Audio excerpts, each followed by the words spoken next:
TU99 में आपका स्वागत है और मैं हूं कमर खान। विश्व पर्यावरण दिवस धरती पर हो रहे पर्यावरण में बदलाव को समर्पित है। पूरी दुनिया के देशों में इस बात की होड़ सी लगी है कि सबसे विकसित राष्ट्र कौन बनेगा। विकास के सबके अपने तरीके हैं और कोई भी इस बात की फिक्र नहीं कर रहा है कि धरती पर पर्यावरण की स्थिति क्या है। प्राकृतिक वातावरण के बिना मनुष्य का जीना दूभर है। मनुष्य ने अपने निजी स्वार्थ के चलते प्रकृति के रास्ते में कई तरह की बाधाएं खड़ी कर दी हैं। भारत में पर्यावरण के बिगड़ते हालातों का मुख्य कारण बढ़ती आबादी, पेड़ों की कटाई, पानी का प्रदूषण है। हमारे खास कार्यक्रम पर्यावरण के सिपाही में आज हम आपको बताएंगे देश में पर्यावरण की स्थिति और मध्य प्रदेश में किस तरह से लोगों ने पर्यावरण की रक्षा के लिए कदम बढ़ा दिए हैं।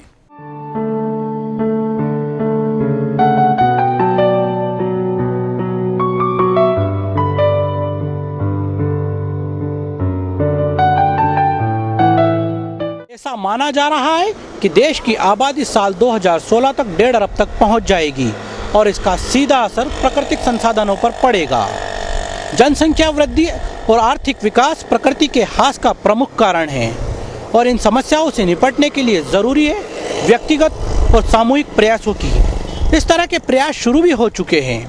इन छोटी लेकिन दूरगामी परिणामों वाली कोशिशों को हम देखेंगे, लेकिन सबसे पहले नजर कुछ आंकड़ों पर। ग्लोबल वार्मिंग के चलते तापमान में 2 डिग्री की वृद्धि। 1947 से 2002 के बीच प्रति व्यक्ति पानी की उपलब्धता में 70% की कमी। एक अनुमान के मुताबिक 60% तक कृषि योग्य भूमि मिट्टी के कटाव से प्रभावित।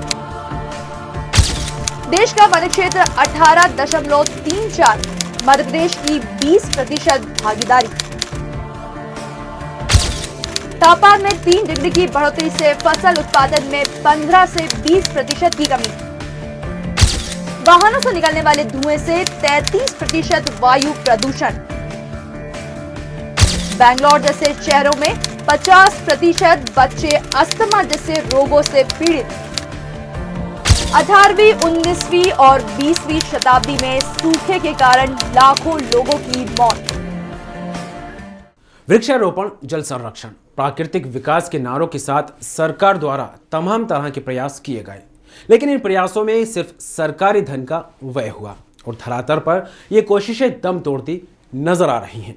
प्रकृति को सहेजने के लिए समाज में जागरूकता की जरूरत है। मनुष्य को किसी भी काम में जब तक अपना हित नहीं दिखता वो कोई काम नहीं करता, और हित जब जीवन से जुड़ा हो तो स्वैच्छिक प्रयास खुद ब खुद शुरू कर देता है। ऐसा नहीं है कि पर्यावरण की रक्षा के प्रति लोगों में चेतना का अभाव है। पर्यावरण की रक्षा के लिए कोशिशें शुरू हो चुकी हैं। देखिए कैसे गांव की महिलाएं बन गईं पर्यावरण योद्धा।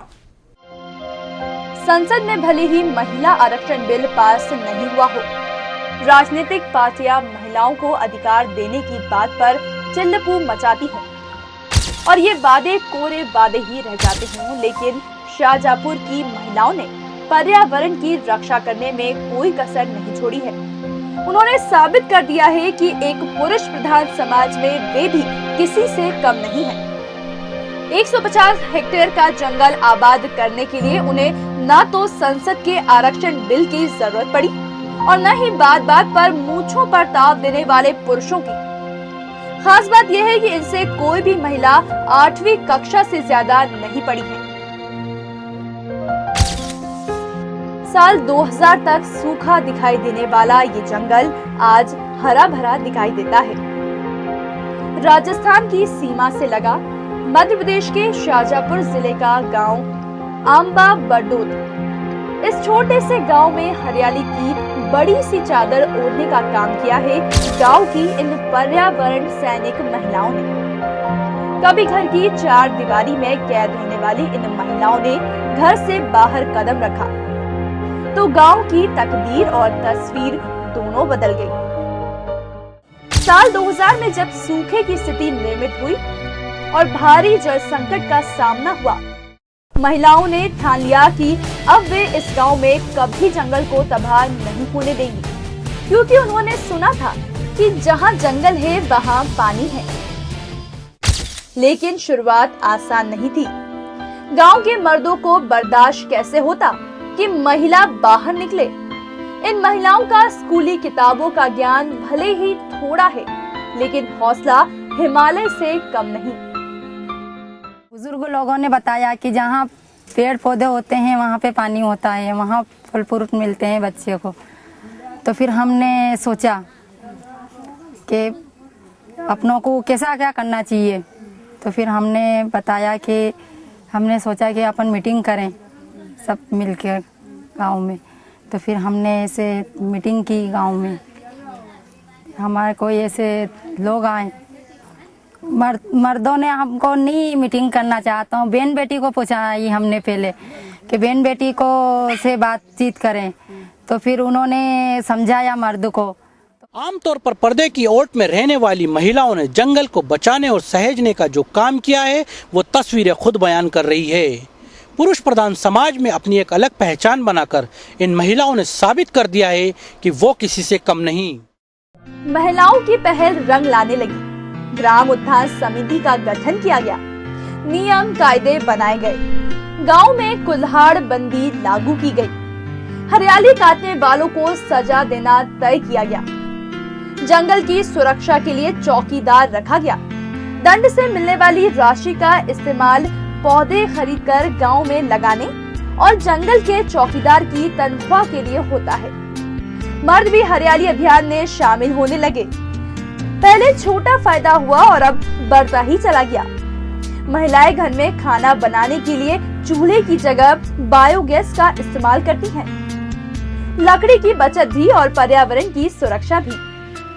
बहुत सारी कुछ मेहनत की है वहाँ पे। तो वो साल भर तक हमने रुकावट की है। तो उसमें देखा वो मर्द लोगों को फिर समझ में आया कि हाँ आप इतनी सी जगह में तो ये एक साल भर में ऐसा हुआ है। तो फिर हरियाली हो गई है, इतने फल आए हैं उसमें। तो ऐसे मतलब फिर गांव में फिर ज़्यादा फैलाया दूसरे साल, फिर उससे और ज़्यादा फायदा हुआ। फिर दूसरे साल में और ज़्यादा फल मिले। मर्द लोग कैसे बदले? मर्द लोग बदले फिर के औरतों ने ऐसा किया तो उससे कुछ फायदा नजर आया। तो फिर वो मर्द लोग बदलते रहे कि ये तो अच्छे फायदे के लिए कर रही हैंगी। तो मर्द लोगों को समझ में आ गया। फिर हम मीटिंग करने लगे। हम 5 लोग आने लगे मीटिंग में, 5 फिर 10 आने लगी औरतें, फिर ऐसे 20 आने लगी, फिर ऐसी बढ़ती अब ज़्यादा बढ़ने लग गई। अब पूरे गांव की आने लग गई।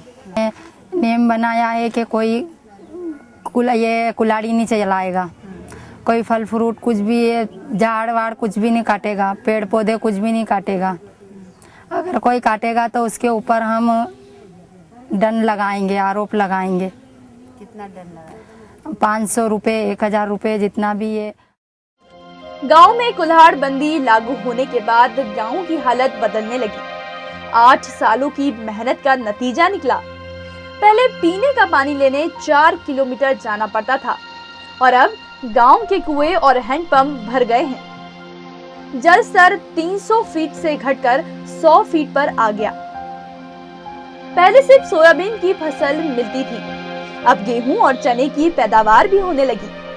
चारों ओर हरियाली की चादर ओढ़े प्रकृति इन महिलाओं पर नाज करती है। 8 सालों में इन महिलाओं ने 150 हेक्टेयर का जंगल हरा भरा कर दिया, जो किसी करिश्मे से कम नहीं। जंगल बचाने से तो इससे फायदा होता है कि सयार है तो अच्छा लगे। इससे झाड़ काटते पानी का माहौल बढ़ता है तो पानी की कमी नहीं पड़ती है, आकाशवाणी जल्दी होती है। रार नहीं ठानी थी, रुकी नहीं मर्दानी थी, पानी की समझी रवानी थी, डूबती सांसों को जिंदगी देकर मिसाल एक बनानी थी। पेड़ है तो पानी है, पानी है तो जिंदगी। पर्यावरण सैनिक महिलाओं का यही नारा है। कैमरामैन जितेंद्र के साथ जफर मुल्तानी, टीवी 99। तो देखा आपने किस तरह से ग्रामीण महिलाओं ने सामाजिक बेड़ियों को तोड़कर जंगल को आबाद करने का काम किया है। ऐसे ही छोटी छोटी कोशिशों से पर्यावरण को बचाया जा सकता है। बस जरूरत है लोगों के जागरूक होने की, दृढ़ इच्छा शक्ति की। पर्यावरण दिवस पर टीवी 99 की खास पेशकश पर्यावरण के सिपाही में आगे बात करेंगे इंसान के उस स्वार्थ की जिससे चारों ओर जल संकट मंडराने लगा है।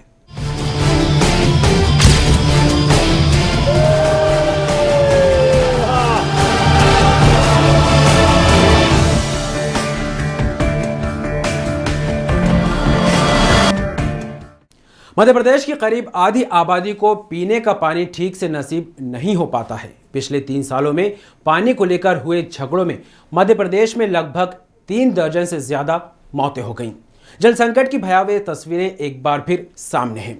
हम आपको दिखाते हैं क्या है मध्य प्रदेश के दूर दराज इलाकों में बसे ग्रामीण क्षेत्रों की पेयजल की स्थिति। ये तस्वीरें बुंदेलखंड की, उसी बुंदेलखंड की जहां राजनीति के नाम पर सब कुछ होता है और सरकारें इसका क्रेडिट लेने की होड़ करती हैं। करोड़ों का पैकेज कब और कहां खर्च हो जाता है पता ही नहीं लगता। जमीनी हकीकत सामने है।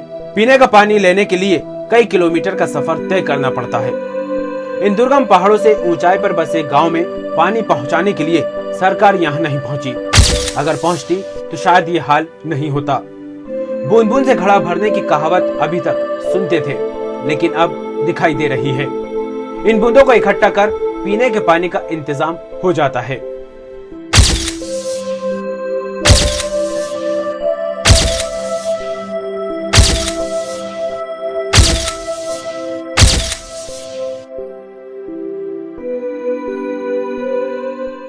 प्रदेश के शहरी इलाकों में पानी के लिए झगड़े आम हैं। लोग जान देने और जान लेने पर उतारू हैं।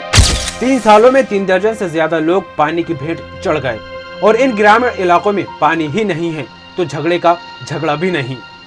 इंसानी कौम तो लड़ झगड़ कर पानी का इंतजाम कर लेती है, लेकिन दूर जंगलों में रहने वाले इन जानवरों की प्यास कौन बुझाए। हजारों जानवर प्यास से ही मर जाते हैं। रघुवर दयाल तिवारी छतरपुर जिले के कर्री गांव के किसान हैं। बेजुबान पशुओं को पानी पिलाने का काम करते हैं।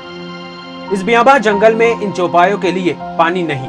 रघुवीर ने 40,000 खर्च किए और ट्यूबवेल खुदवाया ताकि इन बेजुबानों की प्यास बुझ सके।